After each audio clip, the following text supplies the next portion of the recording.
সামনে কঠিন সময় সতর্ক না হলে দেশের ক্ষতি। জিয়াউর রহমানের শাহাদাত বার্ষিকীর আলোচনায় বললেন প্রধানমন্ত্রী। সরকারকে সফল করতে বিএনপি কর্মীদের কাজ করার আহ্বান। যেভাবে দেশকে সামনে এগিয়ে নিয়ে যেতে চেয়েছিলেন, আমরা সে ধারায় চেষ্টা করছি দেশকে আজকে পরিচালনা করতে। আইন শৃঙ্খলা পরিস্থিতির অবনতির দায় সরকারি দলের, অভিযোগ জামায়াতের। বিএনপির কিছু নেতাকর্মীকে শিক্ষিত করতে বললেন এনসিপি মুখপাত্র। অস্বাস্থ্যকর পরিবেশের কারণে আদ্দিন হাসপাতালকে ৩ লাখ টাকা জরিমানা। মারা যাওয়া শিশুদের পরিবারের সাথে কথা বলল তদন্ত কমিটি। আজও সাংবাদিকদের উপর চড়াও কর্মচারীরা।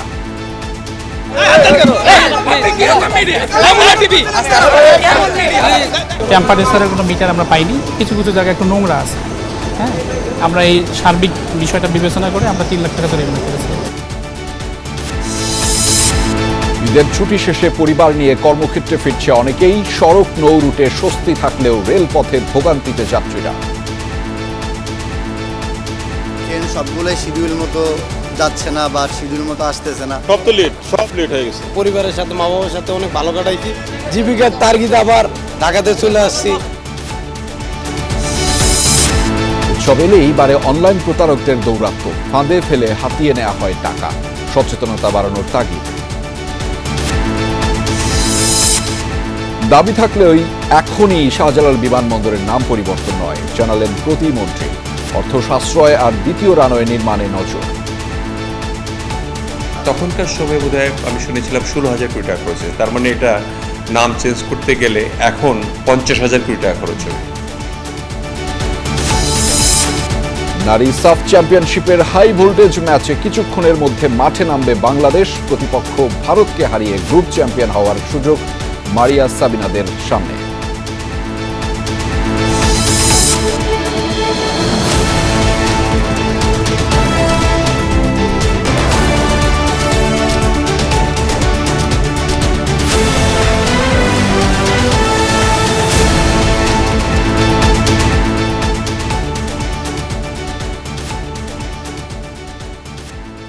দর্শক, ঈদ মুবারক। আমন্ত্রণ সন্ধ্যার বাংলাদেশের আয়োজনে আপনাদের সঙ্গে আছি আমি আহমেদ রেজা।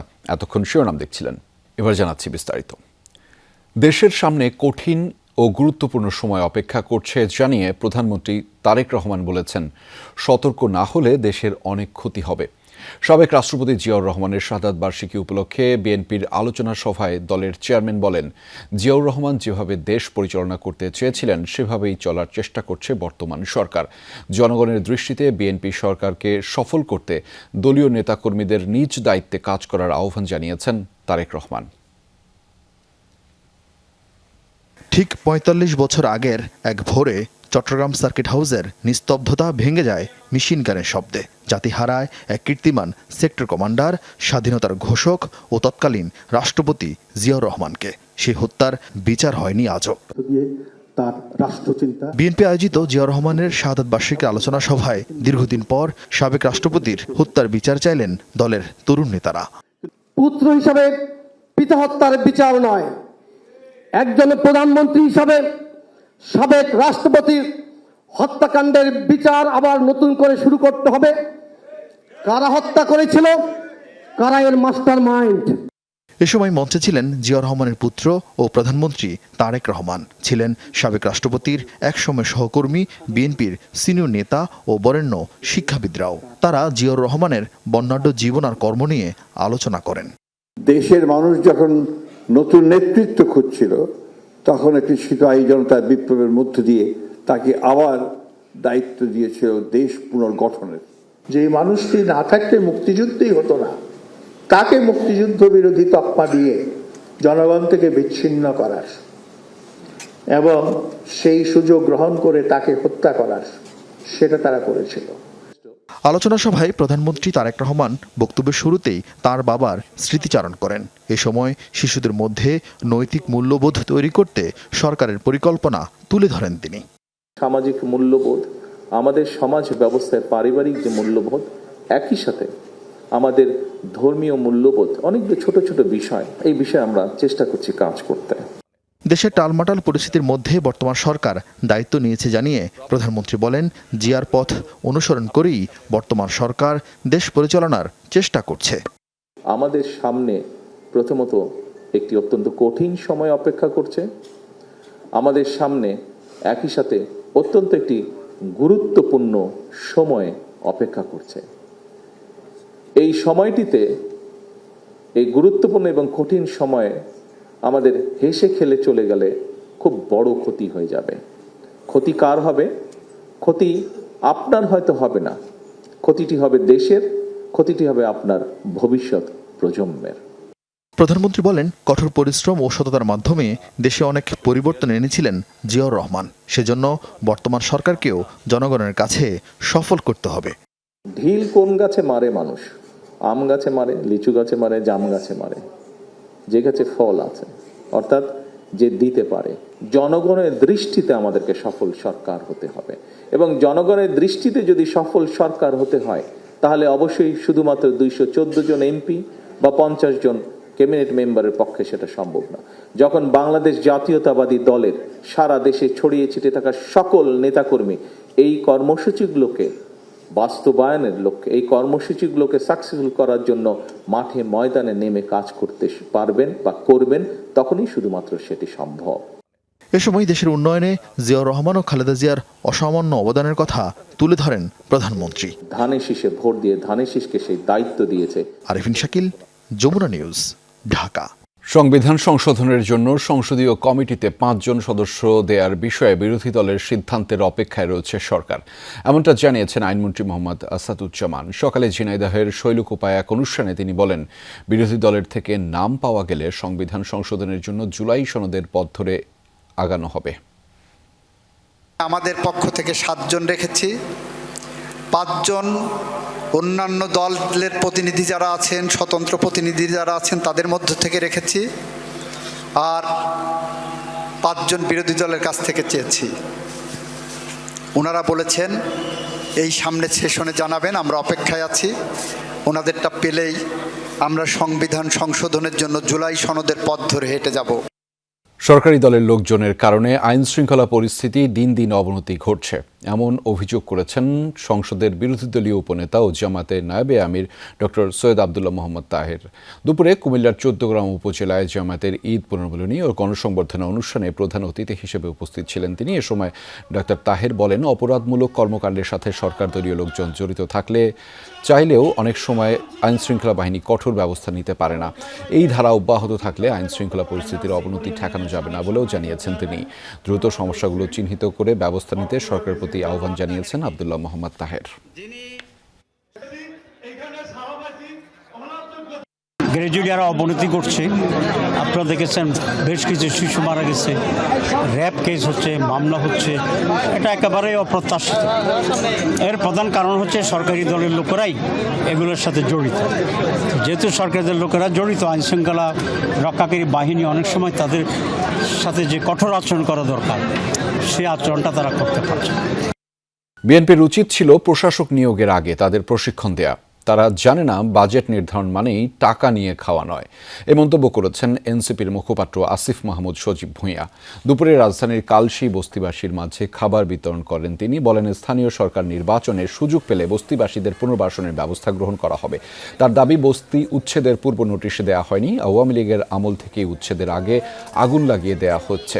উচ্ছেদ করতে আসার পর ধাওয়া পাল্টা ধাওয়া হয়, যার 5 দিন পর আগুন লাগলো। এটা কোনোভাবেই স্বাভাবিক ঘটনা মনে করি না। পরিবার প্রতি 3 লাখ করে দাবি করা হচ্ছে। সময় আগুনের ঘটনার সুষ্ঠু তদন্তের দাবি জানিয়েছেন তিনি। বিএনপি কিছু শিক্ষিত লোকদেরকে প্রশাসক হিসেবে বসানোর দরকার ছিল সারা দেশে, অথবা তাদের একটা ট্রেনিং এর ব্যবস্থা করা দরকার ছিল। ওই বিশেষ বরাদ্দ খাত আর রাজস্ব খাত তো এক না, এটা যদি ওনারা গোলায় ফেলেন তাহলে ওনাদের ওইখানে বসার আসলে কোনো যোগ্যতাই নাই। দ্বিতীয়ত উনি ওনার কথার মধ্যে কন্ট্রাডিকশন। প্রথমে বলছেন নিয়ে গেছে, তারপরে আবার হাসান আব্দুল্লাহ ভাই যখন কল দিলেন তখন তিনি বলছেন যে আমি তো আসলে নিয়ে গেছে বুঝাই না, আপনারা বরাদ্দ দিচ্ছেন। তাহলে আমরা এখানে তাহলে এটাও বলা যায় যে তারেক রহমান 9,30,000 কোটি টাকা নিয়ে যাচ্ছেন। এটা তো বাজেট নির্ধারণ করা হচ্ছে, এটাকে তো মানে এত মূর্খ লোকজনের সাথে আমাদের এসে এখন রাজনীতি করতে হবে, এটা খুবই দুঃখজনক। দর্শক, এবার জানাবো ঈদ উচ্ছ্বাসে বাড়ি ফেরার খবরাখবর।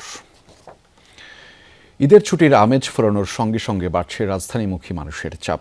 ফিরতি যাত্রার শুরুতেই ট্রেনে ছিল না স্বস্তি। এখনও পুরোপুরি ভিড় না বাড়লেও কমলাপুর রেলওয়ে স্টেশনে যাত্রীদের অপেক্ষা যেন কমছেই না। নির্ধারিত সময়ে ট্রেন না ছাড়ায় ক্ষোভ আর ভোগান্তির কথা জানিয়েছেন অনেকেই।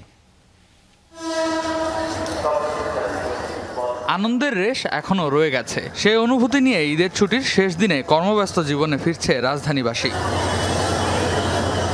রোববার সকাল থেকেই কমলাপুর রেলওয়ে স্টেশনে যাত্রীদের আনাগোনা ছিল চোখে পড়ার মতো। দেশের বিভিন্ন প্রান্ত থেকে একের পর এক ট্রেন এসে পৌঁছেছে ঢাকায়। ভোগান্তি এড়াতে কিংবা জরুরি কাজে যারা ঢাকায় ছিলেন তাদের অনেকেই ধরছেন বাড়ির পথ।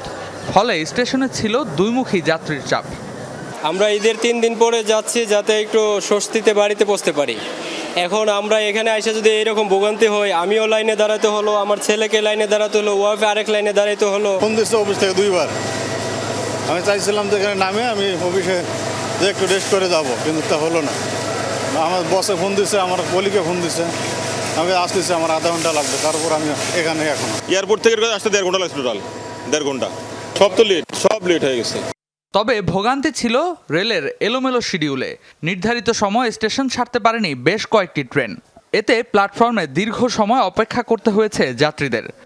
যাত্রীরা ভোগান্তির মধ্যেই আছে। ট্রেন সবগুলোই শিডিউল মতো যাচ্ছে না বা শিডিউল মতো আসতেছে না। সবাই অপেক্ষায় বা অনেকটা সময় বসে থাকা লাগতেছে। 1 ঘন্টা ধরে অপেক্ষা করতেছি, কিন্তু এখনো ট্রেন ছাড়ে নাই। এখন কখন ছাড়বে সেটাও বলে না তারা। আসলে ট্রেনের টিকিট পাওয়া যায় না, 10 দিন আগেও টিকিট পাওয়া যায় না। আবার আসলো টিকিট স্ট্যান্ডার্ড টিকিট কাটলে দুনিয়ার মানুষ থাকে, আবার ট্রেনও ছাড়ে সময় মতো না। রেল কর্তৃপক্ষ বলছে শিডিউল বিপর্যয় নয়, বৈরী আবহাওয়া, লোকোমোটিভ সংকট এবং নিরাপত্তাজনিত কারণে কিছু ট্রেন দেরিতে চলাচল করছে। উত্তরবঙ্গগামী কিছু ট্রেনের শিডিউল বিপর্যয় আমরা হয়েছে। বিপর্যয় ঠিক বলবো না, কিছু বিলম্বিত হয়েছিল, কিছু ট্রেন বিলম্বিত হয়েছিল। আমরা এটা জানি, এটা বিভিন্ন কারণে হয়েছে।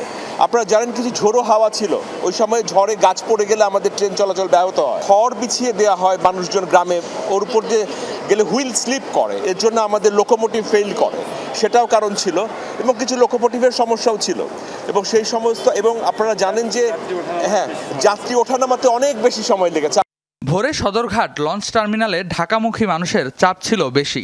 দক্ষিণাঞ্চলের বিভিন্ন রুটের যাত্রীবাহী লঞ্চ এসে পৌঁছায় ঘাটে। পরিবারের সাথে, মা বাবার সাথে অনেক ভালো কাটাইছি, আত্মীয় স্বজনের সাথে। এখন জীবিকার তাগিদে আবার ঢাকাতে চলে আসছি। এর আগে ঈদে আমরা আসা যাওয়ার সময় অনেক সিন্ডিকেট হয়েছে। গ্রামে গিয়ে আলহামদুলিল্লাহ ঈদে উদযাপন ভালোই করেছি এবং আসার জন্য যে যাতায়াত ভাড়াটা 300 টাকা করা হয়েছে, অনেক আমরা এতে খুশি হয়েছি। সংশ্লিষ্টরা বলছেন 2-1 দিনের মধ্যেই ফিরতি যাত্রা আরও বাড়বে। চেনা কর্মচাঞ্চল্যে ফিরবে রাজধানী। রেদওয়ান আহমেদ, যমুনা নিউজ, ঢাকা। সড়কপথে নির্বিঘ্নেই কর্মস্থলে ফিরছেন নগরবাসী। এখন পর্যন্ত তেমন চাপ নেই সড়ক কিংবা মহাসড়কে।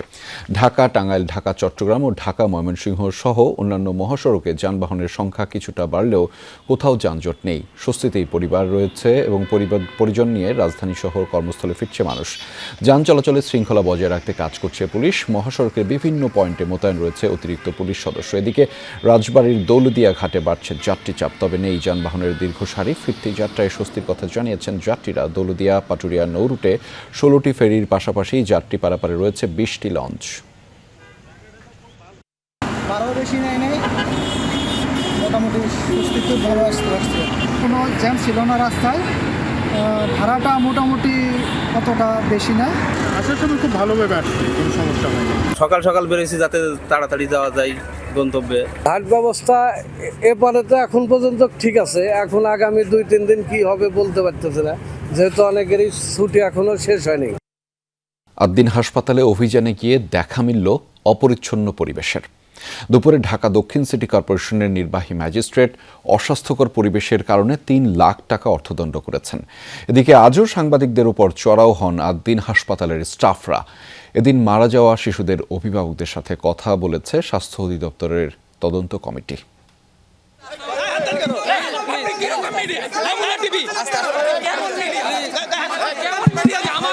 পেশাগত দায়িত্ব পালন করতে গিয়ে আবারও বাধার মুখে সংবাদকর্মীরা।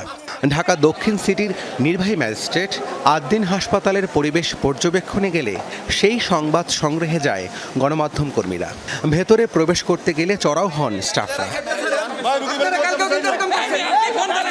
পরিদর্শন শেষে নির্বাহী ম্যাজিস্ট্রেট জানান, তাপমাত্রা নিয়ন্ত্রণে কোনো মিটার নেই এই হাসপাতালে। একই সাথে অপরিচ্ছন্ন পরিবেশ পাওয়ায় অর্থদণ্ড করা হয়েছে।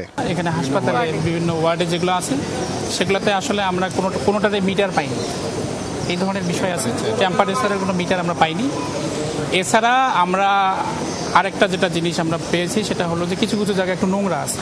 হ্যাঁ, আমরা এই সার্বিক বিষয়টা বিবেচনা করে আমরা 3 লাখ টাকা জরিমানা করেছি। এদিকে হাসপাতালে মারা যাওয়া 2 যমজ শিশুর পরিবারে গিয়ে তথ্য সংগ্রহ করেছে স্বাস্থ্য অধিদপ্তরের তদন্ত কমিটি। রাজধানীর বনশ্রীর বাসায় যান তদন্ত কমিটির সদস্যরা। এ সময় 2 শিশুর বাবা মায়ের সাথে কথা বলেন তারা। ওদিনকে নার্সও ছিল না, ডাক্তারও ছিল না, আসিলে 2-1 আয়া, নার্স ডাক্তার কেউ হয়েছিল। যদি তখন ওখানে নার্সেরা ডক্টররা আমাদের দিকে গিয়ে আসতো তাহলে আমাদের বাচ্চারা অত অসুস্থ থাকতো না, আর এত বাচ্চা মারাও যেত। অবশ্য সব বিষয় নিয়ে এখনই বিস্তারিত বলতে চায় না তদন্ত কমিটি।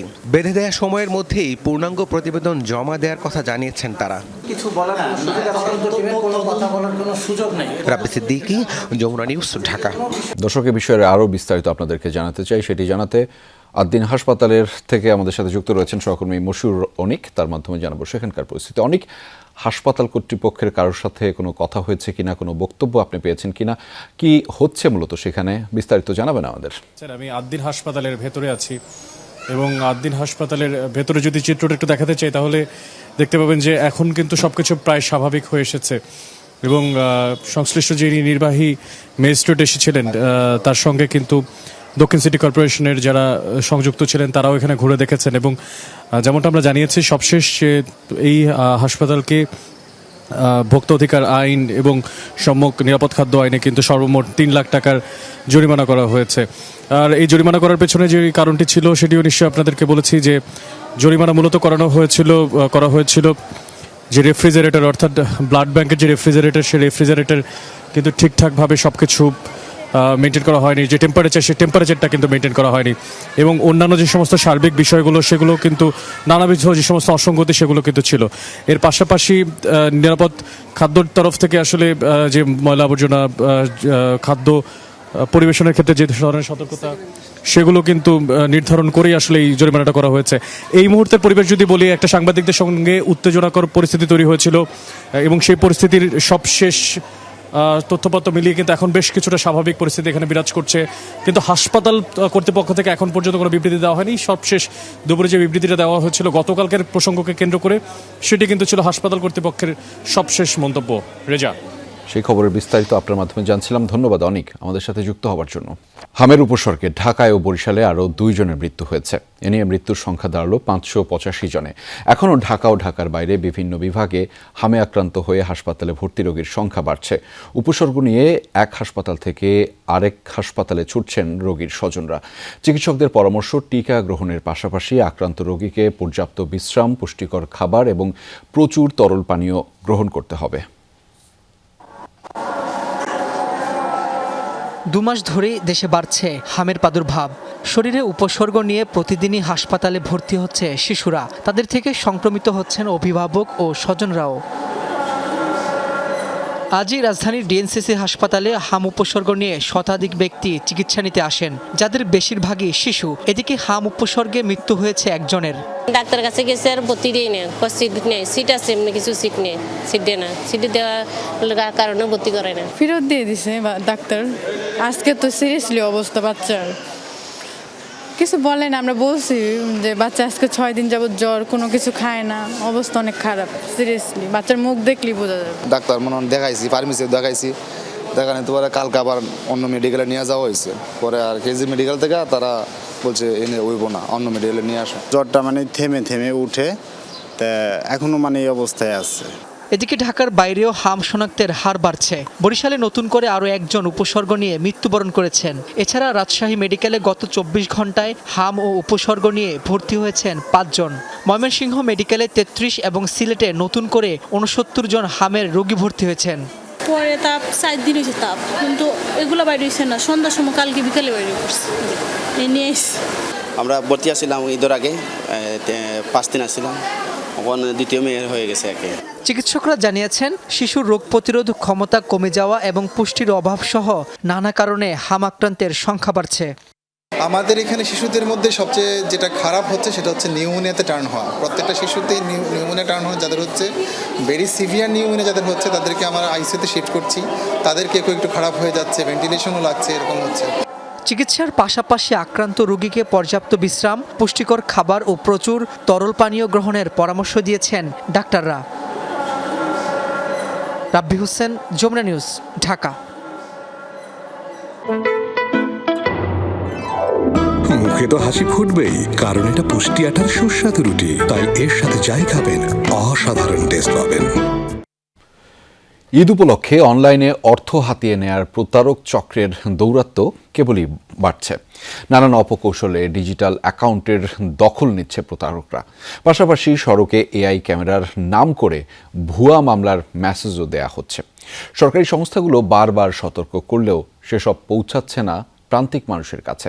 বিশেষজ্ঞরা বলছেন, জনগণকে ডিজিটাল শিক্ষায় শিক্ষিত করতে হবে, পাশাপাশি প্রতারকদের শাস্তি নিশ্চিত করতে হবে। বিস্তারিত জানাচ্ছেন সহকর্মী তানভীর সিদ্দিক টিপু। আল্লাহ পাকের গুপ্তধন গোপন সম্পদ গুলো আল্লাহ পাক রেখেছে পবিত্র ওলিয়াউলের মাজার শরীফে মারিফতে গচ্ছিত রয়েছে। এখান থেকে আল্লাহ পাকের সম্পদ গুলো তোমার ঘরে দান করবে, তোমার ঘরে বেশিত করবে, সম্পদ গুলো তোমার দিনে বুকে খাবে, ভোগ করবে, দু হাতে নাস্তা করতে পারবে। গভীর রাতে এভাবে ফোন করে দেখানো হয় গুপ্তধনের লোভ। সেই মহামূল্যবান সম্পদ পেতে পাঠাতে হবে টাকা, শর্ত ব্যবহার করতে হবে অনলাইন মাধ্যম। এই মানব সন্তান, তুই এখনো ঘুমিয়ে আছিস, তোর জন্য আল্লাহ পাক স্বর্ণ অলংকার পাঠাইছে 7 হাড়ি, এটা তোর ঘরের ভিতর থেকে উঠবে। আল্লাহ পাক তোকে যে দিবে, কিছু যে দিবে, সেই জন্য তোর তো তাকে কিছু দিতে হবে। মাজারের কথা বলছে, তো সেই মাজারে কিছু দান করতে হবে। কয় টাকা দিতে হবে এবং কিভাবে পাঠাবো? তখন বললো অনলাইনের মাধ্যমে তুই এই টাকাটা পাঠাবি। কারো কারো কাছে ফোন আসে বিকাশ এজেন্টের ছদ্মবেশে, ছলচাতুরি করে হাতিয়ে নেয় গোপন পিন নম্বর। কারো কাছে চাওয়া হয় অ্যাকাউন্টের সাথে যুক্ত ব্যাংক কার্ডের তথ্য। বলছে যে আপনি একটা আমি সংখ্যা বলতেছি, আপনি সংখ্যাটা ওঠান, এই সংখ্যাটার সাথে আপনার পিন নাম্বারটা যোগ করেন। যোগ করে একটু পরেই মানে যে বললো যে কত ফলাফল আমরা কত আসছে, তার কিছুক্ষণ পরে আমি অ্যাকাউন্ট চেক করছি, চেক করে দেখি আমার টাকা নাই। আমি কাস্টমারকে টাকা দেই, সে মনে করেন বাইরে চলে গেছে, ঠিক সর্বোচ্চ 5 থেকে 10 মিনিট পরে তাকে একটা ফোন আসে, বলে যে আপনার অ্যাকাউন্টটা ব্লক হয়ে গেছে, আপনার কাছে কোনো ব্যাংক তথ্য আছে কিনা, আছে কিনা, ব্যাংক কার্ডের নাম্বার আছে কিনা, দেন আমরা এটা অ্যাক্টিভ করে দিচ্ছি আপনার। এসব প্রতারণার চিত্র নজরে এসেছে কেন্দ্রীয় ব্যাংকেরও। জারি করা হয়েছে নতুন নিরাপত্তা নির্দেশনা। এতে বলা হয়েছে, মোবাইল ব্যাংকিং অ্যাকাউন্টের সাথে ব্যাংক কার্ড যুক্ত করতে হলে প্রথমবার সর্বোচ্চ 500 টাকার একটি টোকেন লেনদেন করতে হবে। তবে দুটি অ্যাকাউন্টের নাম হুবহু এক হলে সরাসরি কার্ড সংযুক্ত করা যাবে। ডিজিটাল লেনদেনে সতর্ক থাকতেও নির্দেশনা দেওয়া হয়েছে বাংলাদেশ ব্যাংকের পক্ষ থেকে। বাইক না চালায়ও কেমনে মামলা খেয়ে গেলাম। সম্প্রতি চালু হয়েছে এআই ভিত্তিক সড়ক আইনে মামলা কার্যক্রম। সেখানেও ফাঁদ পেতেছে অনলাইন প্রতারক চক্র। অনেকের কাছে পাঠানো হচ্ছে ভুয়া মামলার SMS। আমি নিজে টুকটাক যেহেতু টেকনোলজির সাথে কানেক্টেড, বাট স্টিল আমি নিজেই মানে পুরো মেসেজের ফ্লো আনি, আমি বুঝতেই পারি না যে এটা কত বড় স্ক্যাম। এ বিষয়েও বাংলাদেশ সড়ক পরিবহন কর্তৃপক্ষ এবং ঢাকা মেট্রোপলিটন পুলিশ পৃথক সতর্কবার্তা দিয়েছে। এতে বলা হয়, একটি অসাধু চক্র বিভিন্ন মোবাইল নম্বর থেকে বকেয়া জরিমানা পরিশোধের বার্তা পাঠাচ্ছে। সাধারণ মানুষকে এ ধরনের বার্তার লিঙ্কে ক্লিক না করা, ব্যক্তিগত তথ্য বা আর্থিক লেনদেন থেকে বিরত থাকার আহ্বান জানানো হয়েছে। কিন্তু এই সতর্কবার্তা আর নির্দেশনাতেই কি প্রতিকার মিলবে? প্রযুক্তি বিশেষজ্ঞরা বলছেন, জনগণকে অনেক বেশি সচেতন আর ডিজিটাল শিক্ষায় শিক্ষিত করাই এসব প্রতারক চক্রের ফাঁদ থেকে মুক্তির প্রধান পথ। সেই সাথে দরকার প্রতারকদের কঠিন শাস্তির ব্যবস্থা। সচেতন করতে হবে ইউজারদেরকে, আর সরকারকে মনিটর করতে হবে সবসময়। আর এখন যেহেতু এআই চলে আসছে, এআই এর যুগ চলে আসছে, আপনি কিন্তু এআই মডেল ব্যবহার করে এগুলোকে আরো ভালো করে মনিটর করতে পারেন। যখন প্রথম দেখলাম যে this sort of fraud attempt চলতেছে, ততদিনে আসলে 10,000, 20,000, 50,000 লোক তাদের সিসিটিভি ডাটা হারায় ফেলাইছে। বাট এটা যদি বের হওয়ার 24 ঘন্টার মধ্যে ডিটেক্ট করা যাইতো এবং সেইভাবে যদি জনগণকে সচেতন করা যাইতো, তাইলে আমার ধারণা এতগুলো লোক আসলে এই বিপদে পড়তো না। ডিজিটাল প্রতারক চক্রের ফাঁদে পড়ে অনেকেই নিঃস্ব হচ্ছেন। প্রযুক্তির উৎকর্ষের যুগে এই প্রতারক চক্রকে নির্মূলে এখনই শক্ত ডিজিটাল প্রতিরোধ ব্যবস্থা গড়ায় জোর দিচ্ছেন বিশেষজ্ঞরা। তানভীর সিদ্দিক টিপু, যমুনা নিউজ, ঢাকা। শাহজালাল আন্তর্জাতিক বিমানবন্দরের নাম কি পরিবর্তন হচ্ছে? আবারও কি ফিরছে সাবেক রাষ্ট্রপতি জিয়াউর রহমানের নামে? তবে সরকার দলীয় এমপিদের দাবি থাকলেও আপাতত নাম পরিবর্তনে সরকারের কোনো পরিকল্পনা নেই বলে জানিয়েছেন বিমান প্রতিমন্ত্রী। বলেন, জিয়ার নাম পরিবর্তন করে আওয়ামী লীগ 16,000 কোটি টাকা ক্ষতি করেছিল সরকারের। আবারও নাম পরিবর্তন করতে গেলে খরচ হতে পারে 40 থেকে 50,000 কোটি টাকা। তাই নাম পরিবর্তনের রাজনীতির চেয়ে শাহজালাল বিমানবন্দরে দ্বিতীয় রানওয়ে নির্মাণ ও ডিসেম্বরে 3rd টার্মিনাল চালুর উপর জোর দিচ্ছে সরকার। সহকর্মী আলমগীর স্বপন জানাচ্ছেন বিস্তারিত। সাবেক রাষ্ট্রপতি জিয়াউর রহমানের নামে 1983 সালে নামকরণ করা হয়েছিল দেশের প্রধান ঢাকা আন্তর্জাতিক বিমানবন্দরের। আওয়ামী লীগ সরকার 2010 সালে জিয়ার নাম পরিবর্তন করে দেয় হযরত শাহজালালের নাম।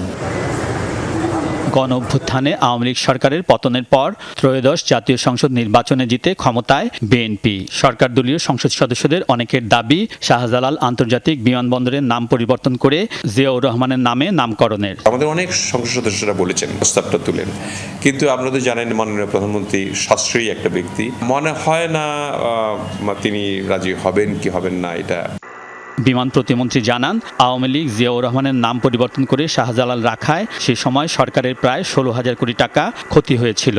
আন্তর্জাতিক নথিপত্র, বিমানবন্দরে সিগন্যালিং সহ কয়েকটি ক্ষেত্রে সংশোধনের জন্য এই পরিমাণ অর্থের অপচয় হয়েছিল। তখনকার সময় বোধহয় আমি শুনেছিলাম 16,000 কোটি টাকা খরচ হয়েছে। তার মানে এটা নাম চেঞ্জ করতে গেলে এখন 50,000 কোটি টাকা খরচ হবে। কারণ এই নামগুলি প্রত্যেকটি এয়ারপোর্টের, ইন্টারন্যাশনাল এয়ারপোর্টের প্রত্যেকটা কাগজ চেঞ্জ করতে হয়। সিগন্যালিং বিষয়গুলি আছে, কোথায় নামছে কোন এয়ারপোর্টের। তাই নাম পরিবর্তনের রাজনীতিতে না জড়িয়ে শাহজালাল আন্তর্জাতিক বিমানবন্দরের আধুনিকায়নে জোর দিতে চায় সরকার। দ্বিতীয় রানওয়ে নির্মাণ করে বাড়াতে চায় আন্তর্জাতিক ফ্লাইটের সংখ্যা। সেকেন্ড রানওয়ে করার জন্য আমার প্রস্তাব ক্যাবিনেটে রাখবো, মাননীয় প্রধানমন্ত্রীকে বলবো। 2টা রানওয়ে করলে আপনার ফ্লাইটের সংখ্যাটা বাড়ানো যায়, 100-150 ফ্লাইট ইজিলি আমরা করতে পারি। তাতে করে আমি ইনকাম বাড়তো, সিভিল এভিয়েশনের ইনকাম বাড়তো। শাহজালাল আন্তর্জাতিক বিমানবন্দরে দীর্ঘ প্রতীক্ষিত 3rd টার্মিনাল চালুর উপরও জোর দিচ্ছে সরকার। বিমান প্রতিমন্ত্রী জানান, বিজয় দিবসে প্রধানমন্ত্রী এই টার্মিনাল উদ্বোধন করবেন। বিজয় দিবসে সেটা উদ্বোধন করতে যদি পারি তাহলে আমাদের জন্য খুবই একটা চমৎকার বিষয় হবে। যে আলমগীর স্বপন, যমুনা নিউজ, ঢাকা। এবং সারা দেশে 56.5 লাখ চামড়া সংরক্ষিত হয়েছে, যা প্রত্যাশার চেয়ে বেশি। এমনটাই জানিয়েছেন বাণিজ্য মন্ত্রী খন্দকার আব্দুল মুক্তাদির।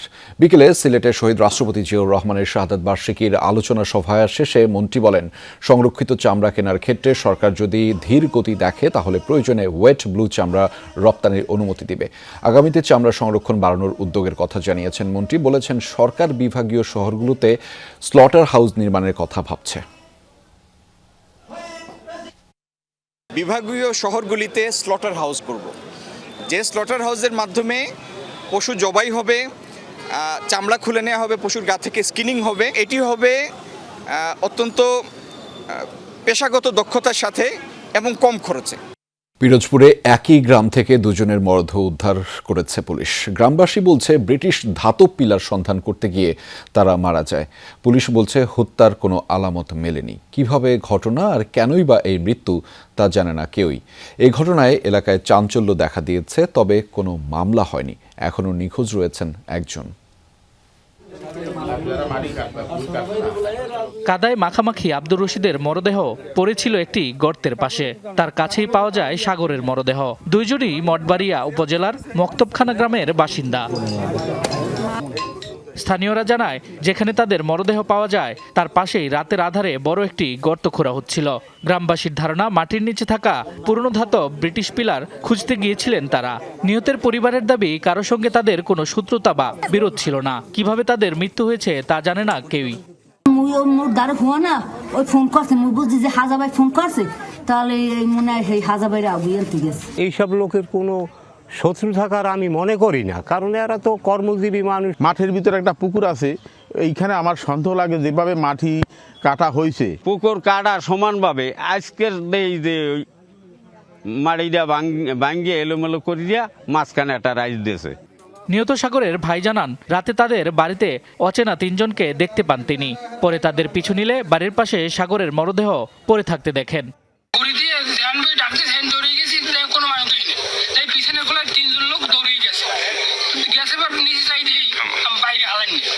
পুলিশ বলছে, মরদেহে আঘাতের কোনো চিহ্ন পাওয়া যায়নি। বিষয়টি তদন্তাধীন আছে যে কেন কিভাবে এই ঘটনাগুলো ঘটছে সেই বিষয়ে মঠবাড়িয়া থানা পুলিশ অলরেডি তাদের কার্যক্রম গ্রহণ করেছে। এ ঘটনা জানাজানির পর ওই এলাকায় ইউসুফ পেদা নামে আরও একজনের হদিস মিলছে না। নিহত নিখোঁজ 3 জনই পূর্ব পরিচিত এবং নির্ময়ের মানুষ। শামস তাবরিজ উচ্ছ্বাস, যমুনা নিউজ। দর্শক, নারী সাফ চ্যাম্পিয়নশিপে ভারতের বিপক্ষে হাই ভোল্টেজ ম্যাচে মাঠে নামবে টিম বাংলাদেশ। ম্যাচটি কভার করছেন সহকর্মী নাফিজ শুভ, সরাসরি যুক্ত রয়েছেন তিনি ভারত থেকে। শুভ, আপনার কাছ থেকে জানতে চাই, চিরপ্রতিদ্বন্দ্বী ভারতের বিপক্ষে গ্রুপ চ্যাম্পিয়ন হওয়ার মিশন, স্বাগতিকদের বিপক্ষে একাদশ আর লড়াই কেমন প্রত্যাশা করছেন?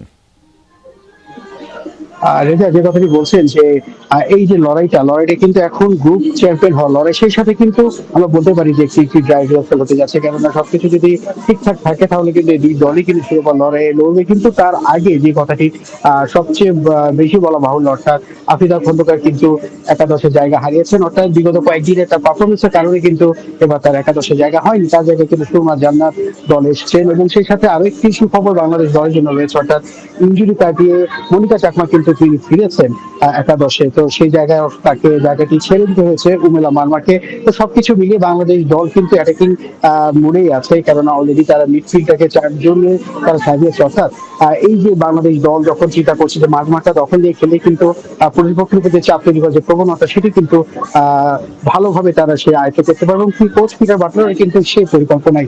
এবং আমি যদি আপনাদেরকে বলতে চাই যে ঠিক ভারতে দেখা গেছে যে বাংলাদেশ দলের ওরকম একটা সমর্থন নাই, কিন্তু একজন আমরা সমর্থক পেয়েছি, যদি তাকে আমরা একটু যুক্ত করার চেষ্টা করছি। তো এই যে এত বড় গ্যালারি, এখানে স্বাগতিকদের মাঠ, আপনি একা বাংলাদেশি মানুষ হয়ে বাংলাদেশের পতাকা শেষে টাইগার ক্যাপ মাথায় নিয়ে আছেন, তো আসলে প্রত্যাশাটা কি দেখছেন? অবশ্যই জয়লাভ। আজকে বাংলাদেশ ভারত ডার্বি হবে। তো যদিও ভারত ডার্বি, এটা আমাদের মর্যাদার ম্যাচ, যদিও এটা আমরা সেমিফাইনাল কনফার্ম করে ফেলেছি, তারপরও এটা আমাদের মর্যাদার প্রতীক। ইনশাআল্লাহ আমরা আজকে আমাদের মনিকা ছেড়েছে, ইনশাআল্লাহ আমরা দখল নিব, আমরা ম্যাচ। শুভ, আপনার মাধ্যমে শুনছিলাম আসলে মূলত সেখানকার সমর্থকদের কথা এবং বাংলাদেশের সমর্থকদের কথা, এবং সেখানে একটু পরেই ম্যাচটি শুরু হতে যাচ্ছে এবং সেই ম্যাচ ঘিরে অনেক ইতিবাচক প্রত্যাশা রয়েছে। আমাদের সাথে যুক্ত হওয়ার জন্য আপনাকে ধন্যবাদ। 26 বছরে প্রথমবারের মতো লেবাননের লিতানি নদী অতিক্রমে সক্ষম হয়েছে ইসরায়েলি বাহিনী। লেবাননের কৌশলগত বিউফোর্ট ক্যাসেল দখলেরও দাবি করেছে তারা। ঘোষণা দিয়ে দক্ষিণ লেবাননে অভিযানের পরিধি বাড়িয়েছে তেল আবিব। বাসিন্দাদের দেয়া হচ্ছে গৃহত্যাগের নির্দেশ। রাজধানী বৈরুত ছাড়াও হামলার শিকার হয়েছে নাবাতিয়ে, আরনুন, ফার তেবনিত, ফার রিমানের মতো বিভিন্ন এলাকা। হতাহত হয়েছে অনেক মানুষ। দক্ষিণ লেবাননের ঐতিহাসিক বিউফোর্ট ক্যাসেলে উঠছে ইসরায়েলের পতাকা। চলমান হামলার মাঝেই কৌশলগতভাবে গুরুত্বপূর্ণ স্থাপনাটি দখলের দাবি আইডিএফের। সামাজিক মাধ্যমে ঘোষণা দিয়ে সম্প্রতি পুরো অঞ্চল জুড়ে অভিযানের মাত্রা বৃদ্ধি করে নেতানিয়াহু বাহিনী। এলাকা ছাড়ার নির্দেশ দেওয়া হচ্ছে সাধারণ বাসিন্দাদের। দক্ষিণ লেবাননের জাহরানি নদীর দক্ষিণাঞ্চলে নতুন সতর্কবার্তা জারি করেছে তেল আবিব। রোববার ভোরে দেইরে জাহরানি শহরে একাধিক বিমান হামলা চালায় ইসরায়েলি বাহিনী। অতর্কিত এই আক্রমণে হতাহত হয় ঘুমন্ত বহু মানুষ। ধ্বংসস্তূপের নিচেও চাপা পড়েছে অনেকে। এছাড়াও আইডিএফের হামলার টার্গেটে পরিণত হয় আরনুন, ফার তেবনিত, ফার রেম্মান। এর পাশাপাশি গোলাবর্ষণে ক্ষতির শিকার হয় নাবাতিয়ে ও মারজায়ুন। একই সঙ্গে রাজধানী বৈরুত এবং বেকা উপত্যকার বিভিন্ন এলাকায় অভিযান জোরদার করেছে আইডিএফ। দক্ষিণ লেবাননে ইসরায়েলি হামলায় একজন প্যারামেডিক নিহত হয়েছেন। লেবাননের স্বাস্থ্য মন্ত্রণালয়ের তথ্য মতে গত মার্চ থেকে এ পর্যন্ত ইসরায়েলি হামলায় প্রাণহানির শিকার 3200-এর বেশি মানুষ। রেজওয়ানা সাইমা, যমুনা নিউজ। ভারতের রাজধানী নয়াদিল্লিতে একটি ভবন ধসে মৃত্যু হয়েছে অন্তত 4 জনের। জানা গেছে 3তলা ভবনটির উপরের তলায় চলছিল নির্মাণ কাজ। শনিবার আচমকা ধসে মাটির সাথে মিশে যায় ভবনটি। এ সময় ধ্বংসস্তূপের নিচে চাপা পড়ে আহত হয় অনেকেই। রাতভর চালানো অভিযানে আহতদের উদ্ধার করে নেওয়া হয় নিকটস্থ হাসপাতালে। ভবনটি মূলত ব্যবহার করা হতো কোচিং সেন্টার হিসেবে। এর পাশাপাশি এতে ছিল ক্যাফে এবং অফিসও। আচমকা হওয়া এই দুর্ঘটনার পেছনে কারণ বের করতে তদন্ত করছে নিরাপত্তা বাহিনী। দর্শক, এই ছিল সন্ধ্যার বাংলাদেশের আয়োজনে। এতক্ষণ সাথে থাকবার জন্য আপনাদের সবাইকে ধন্যবাদ।